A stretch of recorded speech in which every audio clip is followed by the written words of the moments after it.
ओम श्री विद्याय नमः। मित्रों, मकर राशि वालों के लिए सूर्य महाराज ने 15 मई से 15 जून तक आपके त्रिकोण भाव में, पंचम भाव में प्रवेश कर लिया है। 15 मई से 15 जून तक वृषभ राशि पर आए हैं, यानी कि मकर राशि वालों के पंचम भाव में सूर्य आए हैं, जिसको त्रिकोण भाव माना जाता है। और मित्रों, यकीन मानिए, सूर्य का यह गोचर मकर राशि वालों के जीवन में 4 चांद लगा सकता है। कई प्रकार के ऐसे लाभ आपको दिला सकते हैं सूर्य महाराज इस अवधि में, जिसकी आपने कल्पना नहीं करी होगी। हालांकि वह लाभ कौन से हो सकते हैं, उनका कुछ आधार ये ग्रह गोचर भी और कुछ आपकी कुंडली के जन्मपत्रिका के अंदर जो ग्रहों की स्थिति है वह भी हो सकती है। तो टोटल 15 घटनाएं सूर्य के इस गोचर के कारण से मकर राशि वालों के जीवन में हो सकती हैं।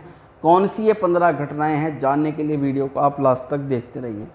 और इसके साथ में, क्योंकि एक चीज़ मैं आपको समझाता हूँ कि सूर्य आपके अष्टम भाव के मालिक होते हैं। अष्टम भाव जिसको त्रिक भाव में से एक भाव माना जाता है। कहते तो ये हैं कि छठे, 8वें, 12वें के घर के मालिक जिस भाव में जाते हैं उसके फलों में कुछ कमी कर देते हैं। तो उस कमी के कारण से क्या दिक्कतें कुछ हो सकती हैं आपके पंचम भाव के लिए। बाकी ओवरऑल और चीज़ों के लिए बहुत शानदार है सूर्य का गोचर, परंतु पंचम भाव के लिए किन फलों में कमी कर सकते हैं सूर्य महाराज, और इसके अलावा क्या क्या लाभ आपको दिला सकते हैं। और यदि कोई ग्रह दोष यानी कि अष्टमी इसका पंचम में जाने से कुछ दिक्कतें बन रही हैं, तो उसके लिए छोटे से 2 उपाय आपको क्या करने हैं, इसके बारे में आपको आज जानकारी दी जाएगी। तो मित्रों, मैं वैदिक ज्योतिष आचार्य शिवम शर्मा आप सभी का अभिनंदन, स्वागत करता हूं आज के इस कार्यक्रम में। और मुख्य रूप से आज की 15 घटनाएं हम आपको बतलाने वाले हैं। 15 मई से 15 जून तक का ये फलादेश होगा, जो सूर्य के गोचर के आधार पर आपको बतलाया जाएगा। इससे पहले कोई भी जातक माँ श्री विद्या त्रिपुरा सुंदरी शक्तिपीठ मंदिर के यूट्यूब चैनल पर जो पहली बार आए हैं, चैनल को सब्सक्राइब जरूर कर लें, बेल आइकन को प्रेस कर लें। साथ में जो भी जातक जन्म पत्रिका परामर्श कराना चाहते हैं, अपनी समस्या का निदान कराना चाहते हैं, कोई भी प्रश्न मन के अंदर आपके यदि है, तो नीचे दिए गए व्हाट्सएप नंबर पर आप ज़्यादा से ज़्यादा संख्या में जुड़ सकते हैं। आइए आज की वीडियो को हम प्रारंभ करते हैं। तो मित्रों, सूर्य का गोचर, सूर्य हैं आपके अष्टम भाव के मालिक, जिसको जहाँ मृत्यु भाव कहा जाता है, वहीं इस अष्टम भाव को अध्यात्म से भी जोड़ करके जाना जाता है। क्योंकि जहाँ मृत्यु होती है उसी के बाद से नए जीवन का आरंभ होना शुरू हो जाता है।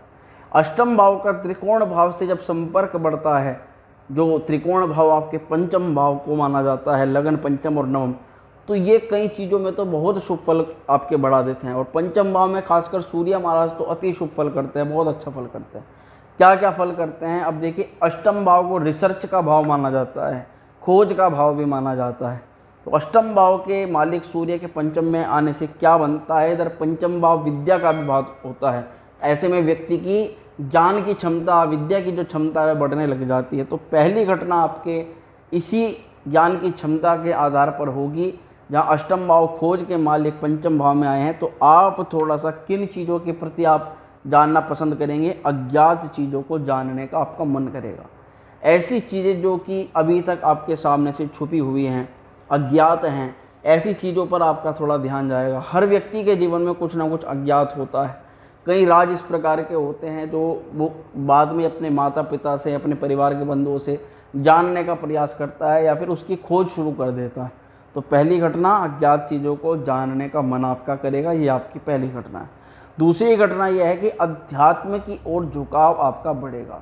क्योंकि जब व्यक्ति को ये एनालाइज होता है कि इस जीवन में जो भी कुछ कर रहे हैं सब बेकार है, इस प्रकार की जो भावनाएं हैं मन में आने लग जाती हैं, हम जो भी कुछ कर रहे हैं सब व्यर्थ है, केवल प्रभु भक्ति ही सबसे ज़्यादा मेन है, और अध्यात्म की ओर जो झुकाव है वही हमारा जो है सबसे प्रबल होना चाहिए। तो इस प्रकार की जो भावनाएं बढ़ सकती है, जिसके कारण से मैं दूसरी घटना कह सकता हूँ कि सूर्य के इस गोचर के कारण से आपका अध्यात्म की ओर झुकाव बढ़ेगा। तीसरी घटना यह है कि शोध करने की और नई नई चीज़ों के बारे में खोज करने की उत्सुकता आपकी बढ़ सकती है। ऐसे में जो फोरेंसिक डिपार्टमेंट वाले लोग हैं, जैसे कि जो खोजी विभाग के लोग हैं, तो जो भी इस क्षेत्र से जुड़े हुए हैं उनको तो ज़्यादा लाभ होगा, परंतु जो इस क्षेत्र से नहीं भी जुड़े हुए हैं, तो वे भी अपने कार्य से जुड़े हुए कोई पौराणिक तत्व या किसी प्रकार की जानकारी उससे संबंधित उसको थोड़ा खोजने का प्रयास करेंगे। हालांकि उसके लिए आप इंटरनेट का, सोशल मीडिया का, मल्टीमीडिया का सहारा ले सकते हैं। ये भी चीज़ यहाँ पर देखने को मिलेगी इस समय अवधि में। अब हालांकि वे जो चीज़ें हैं जो भी आपको प्राप्त होंगी उससे आपका फ़ायदा कई मतलब 2 गुना नहीं 4 गुना हो जाएगा। उससे आपको जो है आपके करियर में भी लाभ होगा और आध्यात्मिक जीवन पर भी आपको बहुत उसका लाभ मिलेगा। चौथी घटना यह है मित्रों कि अब यहाँ पर थोड़ा नेगेटिव है, इसको हम जरूर समझेंगे डीपली, क्योंकि अष्टम भाव जिसको त्रिक भाव माना जाता है, जब जिस भाव में जाते हैं उसके फलों में कमी जरूर करते हैं। तो इसके फलों में कमी पंचम भाव जो प्रेम का भाव है, तो पंचम भाव के फलों में कमी होने से प्रेम संबंधों में बीच में टकरार के रूप में जो है अहम आ सकता है, जिसको हम बोलते हैं अहंकार। ये घटना आपको देखने के लिए मिल सकती है। ये हालांकि हमारी तरफ से भी हो सकती है और सामने वाली पार्टी की तरफ से भी हो सकती है, यानी पार्टनर के बारे में बात हो रही है। अब जो विवाहित हैं उनके लिए उनका पार्टनर उनका पति पत्नी है वे आपस में, और जो अविवाहित हैं उनके प्रेम प्रसंग यदि कहीं चल रहे हैं तो उसमें उनके पार्टनर को कहा जाएगा। तो प्रेम संबंधों में कहीं भी अहम आ सकता है। और पांचवी घटना, अहम और अहंकार के कारण से विवाद की स्थिति उत्पन्न हो सकती है और कुछ ज़्यादा स्तर तक भी जा सकती है, तो उसका आपको ध्यान रखना है। और उग्र लैंग्वेज का यूज़ नहीं करना है, अपना जो है कम आसान भाषा में सामने वाले को समझाना है और अपना स्पष्टीकरण भी बहुत आसानी से देना है। इसके बाद छठी घटना की यदि हम बात करें तो जो गर्भवती महिलाएं हैं इस समय मकर राशि वाली, तो गर्भस्थ शिशु के लिए आप किसी रक्षा सूत्र को धारण करें और किसी भी प्रकार का कोई ऐसा भोजन ग्रहण न करें जिससे बच्चे पर दुष्प्रभाव हो। गर्भवती महिलाओं को थोड़ी सावधानी ज़्यादा रखनी है इस समय अवधि में, क्योंकि सूर्य आपके अष्टमेश हैं और पंचम भाव में संतान भाव में आए हुए हैं। यदि जिनकी संतानें भी हैं तो उनके लिए भी थोड़ा सा वे बीमार हो सकती हैं या शारीरिक कष्ट उन्हें हो सकता है, तो उसका आपको ध्यान रखना है बहुत ज़्यादा। हालांकि उसके लिए आपको बहुत मिनिमम 2 उपाय आपको करने हैं, मैं आपको बताऊंगा क्या उपाय आपको करने चाहिए। तो गर्भवती महिलाओं को सावधानी रखनी है, ये छठी घटना हुई। सातवीं घटना यह है कि विद्यार्थियों को अनुकूल परिणाम मिलते हुए इस समय दिखाई देते हैं। सूर्य विद्या के कारक हैं, विद्या के भाव में जब आते हैं तो भले ही उन 2 चीज़ों में कमी कर देते हैं, परंतु विद्यार्थियों के लिए प्रकाश के समान जो है उनकी विद्या के क्षेत्र को बढ़ाते हैं सूर्य। अब विद्यार्थियों को उससे क्या होगा, अनुकूल परिणाम मिलेंगे। आप जो मेहनत करेंगे इस समय, उस समय आपको मेहनत का परिणाम अच्छा मिलेगा, अनुकूल मिलेगा। ये आपकी सातवीं घटना हुई। आठवीं घटना यह है कि कहीं ना कहीं एकाग्रता जरूर आपकी भंग हो सकती है।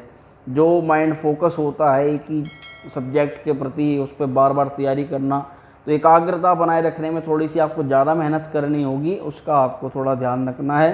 तो उसके लिए क्या है कि थोड़ा सा आप अगर सोशल गैदरिंग अपनी फ्रेंड्स के साथ में ज़्यादा करते हैं तो आपको ज़्यादा नहीं करनी, बहुत लिमिटेशन आपको उसमें कर देनी। तो ये आपकी आठवीं घटना हुई। नौवीं घटना में यह है कि नौकरी में बदलाव संभव है इस समय। यदि आप जॉब में हैं, नौकरी बदलाव के बारे में विचार कर रहे हैं तो जॉब बदलाव हो सकते हैं। ये आपकी नौवीं घटना हुई। 10वीं घटना क्या है कि बेरोजगार लोगों के लिए बड़ी अच्छी इस समय सूर्यमाला सूचना लेकर के कुछ भी आ सकते हैं। बेरोजगारों को रोजगार की प्राप्ति के योग यहाँ पर इस समय बन जाते हैं। और 11वीं घटना यह है कि आर्थिक लाभ जरूर होंगे, क्योंकि सूर्य की सीधा दृष्टि आपके लाभ स्थान पर मंगल की राशि पर जाती है, वृश्चिक राशि के ऊपर। तो सूर्य इनकम के स्रोत को जरूर बढ़ाएंगे या फिर आने वाला जो धन है उसमें वृद्धि हो सकती है। तो आर्थिक लाभ के यहाँ पर योग बन जाते हैं, प्रबल हो जाते हैं। 12वीं घटना पर आते हैं तो इस समय जो भी नया निवेश आप करेंगे, क्योंकि लाभ स्थान को सूर्य देख रहे हैं, तो जहाँ आपका पैसा जाएगा वहाँ से अच्छा मुनाफा लेकर के आएगा, यानी कि उससे आपको बेनिफिट ज़्यादा होगा। और 13वीं घटना लास्ट में कि स्वास्थ्य थोड़ा खराब रह सकता है, पेट की दिक्कत, एसिड, अपच, गैस इत्यादि बनना, ये कुछ समस्याएं हो सकती हैं। ये 13वीं घटनाएं हो गई हमारी।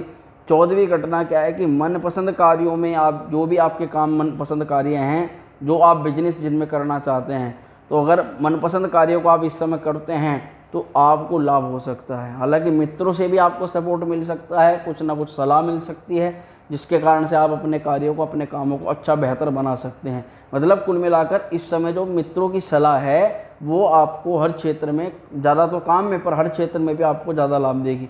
किसी भी आपकी कोई भी समस्या, यदि आप किसी से सलाह लेना चाह रहे हैं इस समय, तो मित्रों से ले सकते हैं, आपको बहुत अच्छी सलाह इस समय वहाँ से मिल सकती है। तो ये आपकी जो है 14वीं घटना हुई। और लास्ट 15 घटना क्या है, 15वीं घटना कि नौकरी वाले कोई पार्ट टाइम का जो वर्क इस समय कर सकते हैं। पार्ट टाइम वर्क के लिए भी ये समय अनुकूल भी रहेगा और इस समय आपको लाभ प्रदायक भी रहेगा। तो ये कुछ 15 घटनाएं थी जो आपके जीवन में घटेगी। बाकी उपाय की यदि हम बात करें कि उपाय आपको क्या करना है, तो 2 मात्र सरल से उपाय करने हैं। पिताजी का सम्मान करना है, मान सम्मान करना है, उनसे लड़ाई झगड़ा विवाद इस समय तो बिल्कुल नहीं करना है। दूसरा है कि हो सके तो प्रतिदिन रोज़ उनका पैर छू करके आप आशीर्वाद लें। हालांकि वे आपको कह सकते हैं भाई पता नहीं क्यों बार बार अब आजकल पैर छू रहा है, तो परंतु उससे वे भी आपके प्रति जो है थोड़ा सा उनका भाव बढ़ेगा पुत्र वाला, और आपको भी जब पिता का आशीर्वाद प्राप्त होगा तो सूर्य तो अपने आप प्रबल होने शुरू हो जाएंगे, अच्छा फल देने लग जाएंगे। और दूसरा है कि प्रातःकाल में जल्दी उठना है। सूर्य जो है जल्दी उठने वालों को बड़ा अच्छा फल करते हैं, और जल्दी उठ करके प्रातःकाल के सूर्य को आपको दर्शन करने हैं, उनको देखना है। 1 मिनट 2 मिनट 5 मिनट जितना भी आप देखें, प्रातःकाल के उगते हुए सूर्य को आप जरूर देखें, आपका भाग्य भी उसी प्रकार से उदय होना शुरू हो जाएगा। तो मित्रों, मैं आशा करता हूँ कि वीडियो आपको अच्छी लगी होगी। वीडियो अच्छी लगी उसको लाइक शेयर जरूर करें। जो चैनल पर पहली बार आए सब्सक्राइब जरूर कर दें। ओम श्री विद्याय नमः।